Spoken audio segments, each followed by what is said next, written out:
Bienvenido a PayPay, Paola Ponroy, César Abraham, te saludamos. ¿Cómo estás? Hola, Hola, ¿qué tal? Buenas tardes, Paola y César. Un placer, ¿Cómo están muchísimas ustedes? gracias. muy Muy bien, bien, muy bien. gracias. Apenas empezamos a hablar del tema y nos empiezan a doler los pies y nos damos cuenta de cómo los maltratamos. Eso es lo que nos pasa también. ¿Qué son los pies o qué significan desde tu lugar como podólogo, obviamente? Haciendo alusión a las palabras que ustedes estaban mencionando recién, de lo que es el estar plantados, o el estar de estructura, vamos a decir, hablando de todo nuestro esquema corporal. Yo siempre les digo a mis alumnos en la facultad, les pregunto, cuando un arquitecto diseña un edificio, ¿cómo lo hace? ¿Con una base ancha o con una base poco estable? Y yo creo que lo hace con una base muy estable. Pero ¿qué contrapunto tiene el cuerpo humano? Que nosotros somos una pirámide invertida. Entonces nuestros pies pasarían a ser el vértice.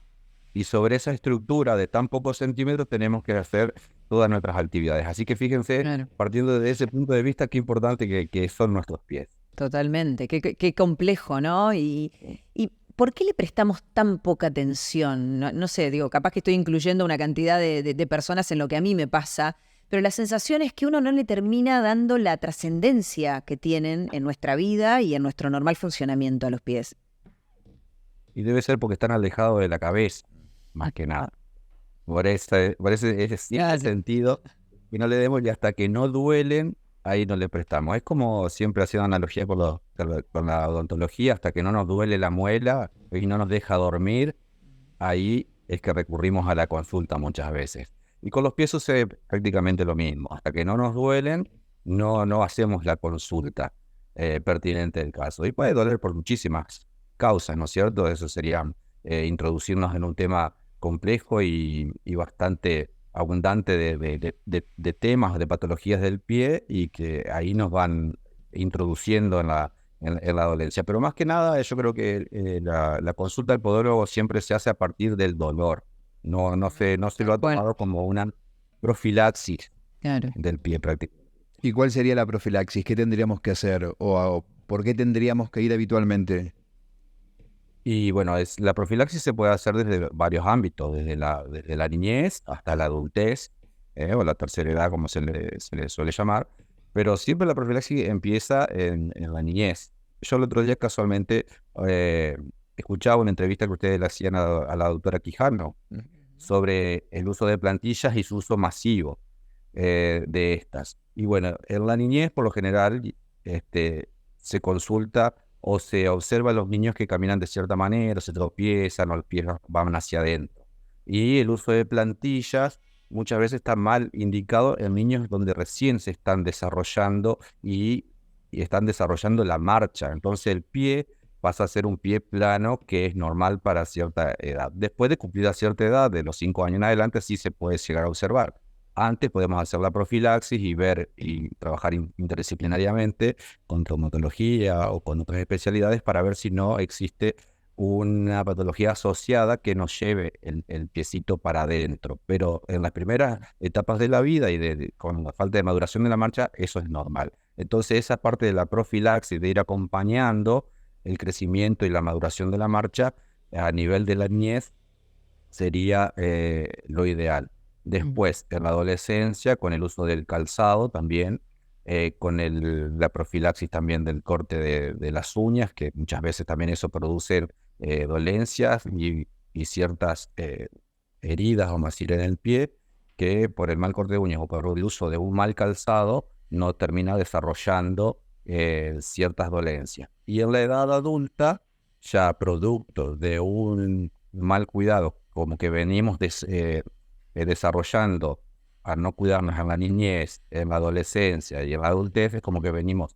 transportando todo eso, y en la edad adulta es donde se desarrollan o se terminan de desarrollar, vamos a decir, todas las dolencias del pie, y ahí es donde aparecen las hiperkeratosis o callos en la planta del pie, callos en los dedos, y producto asociado también al calzado, que viene a ser nuestra ortesis. Yo ahí lo asocio con mi otra especialidad, con la parte de ortopedia, donde viene a ser nuestra ortesis, nuestro tutor. Nosotros introducimos ese pie y muchas veces amoldamos el pie a ese tipo de calzado y tendría que ser al inverso. Claro. Cristian, ¿de qué manera nosotros podríamos estar más atentos al cuidado de nuestros pies? Te pregunto, digamos, ¿es bueno o no es bueno caminar descalzos? Cambiar el calzado a lo largo, digamos, tratar a lo largo del día de utilizar diferentes calzados. No sé si esto es correcto o no. ¿De qué manera uno podría tomar recaudos y prevenir patologías? No. El andar descalzo es lo natural, es nuestra biología. Nosotros nacimos descalzos, ¿eh? Así que lo que pasa es que socialmente, culturalmente y por una cuestión de protección es que usamos el calzado. Claro. Así que andar descalzos y en terrenos donde son irregulares sería lo ideal. Caminar por la tierra arada, por ejemplo, sería una estimulación de todo el pie y estructuralmente, porque se va adaptando al terreno y va ejercitando los distintos músculos para tener una buena tonificación de esos músculos y que tengamos una buena pisada. Después, con el tema del calzado, el calzado es conveniente no usar el calzado que usamos a la mañana, no usarlo a la tarde, por una cuestión de que las presiones que existen en un calzado a la mañana van a cambiar con un calzado diferente a la tarde. Y Perdón, ¿eso para que no se acostumbre el pie o para que, por ejemplo, yo salí hoy a las 8 de la mañana y hasta las 10 de la noche no vuelvo a mi casa y no ando con el bolso con 3 pares de zapatos? ¿Qué hago? Estamos hablando de lo ideal. Claro, Lo que sería lo ideal. Después, en cuestiones de higiene y eso se podría, si vos estás todo un día en laboral fuera de tu casa, lo que podría llevar es un par de medias como para cambiar y que el sudor no se mantenga todo ese periodo de tiempo el pie húmedo. Entonces, un parcito de media en una bolsita y seguimos viaje. Eso sería. Y después, respecto del calzado en sí, todo tiene un periodo de uso. O sea, un calzado tipo deportivo lo medimos en kilómetros de uso, como si fuera un neumático de un auto. O sea, a 1000 kilómetros de haber hecho la actividad deportiva, ya por más que el calzado esté en condiciones, es como que ya cumplió su ciclo. Es, por ejemplo, la zapatilla que utilizamos para ir al gimnasio. Claro. En esa, ¿qué nos puede durar? Por ejemplo, si vamos 3 veces por semana al gimnasio, ¿cuánto nos puede durar? ¿O cuánto la podemos usar? ¿Un año? ¿O menos? Relativamente. Relativamente un año. Y vos estás tolerando y soportando peso, haciendo sobrecarga, Ajá. el calce se va a trasladar toda esa presión al calzado. Con el tiempo se va a ir deformando. Claro. Sí, se entiende. Entonces, lo podríamos, tal vez, un año sería lo más prudente. Después, ya sería cuestión de cambiarlo. ¿Por qué hago alusión a esto?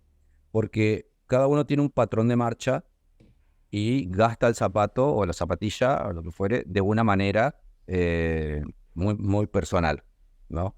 Entonces, como le decía anteriormente, nosotros consideramos como una ortesis como si fuera un tutor, que nosotros tratamos de enderezar un árbol. Si ese tutor se va desgastando de una forma particular, nos va a ir llevando el pie a esa posición y cada vez va a ir pronunciando más esa posición. Y que a la larga después puede llegar a repercutir en artrosis de tobillo, de rodilla, de cadera.